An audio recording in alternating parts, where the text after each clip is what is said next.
Tras varias xuntanzas con funcionarios, o BNG de Noia faise eco de algunhas das demandas transmitidas polo persoal do Concello, entre elas a necesidade de aplicar o protocolo antiacoso, elaborado xa hai máis dun ano por unha empresa externa, pero aínda sen desenvolver. Tamén urxen a elaboración dun plan de igualdade como obriga a lei a calquera empresa con máis de 50 traballadores. Vimos de saber que hai un protocolo contra o acoso que foi contratado, que xa está pagado e que leva moitos meses, incluso máis dun ano, nun caixón. Nun momento como de agora non entendemos que nun concello que ten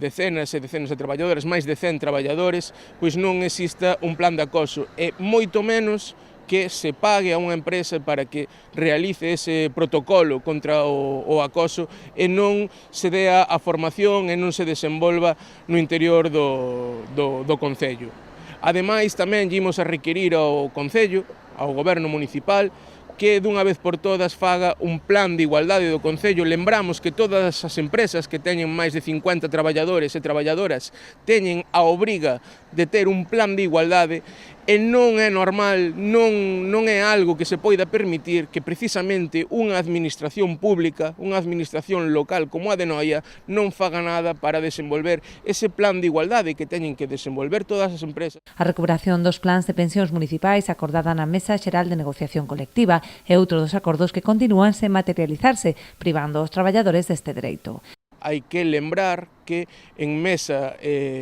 na Mesa Xeral de Negociación Colectiva dentro do Concello se acordou o feito de recuperar os plans de pensións municipais. E isto é unha cuestión que só precisa dun informe de intervención e da aprobación por parte do Pleno para que o persoal recupere este dereito que xa tiña adquirido e que eliminou a Lei Montoro e que agora volve a ser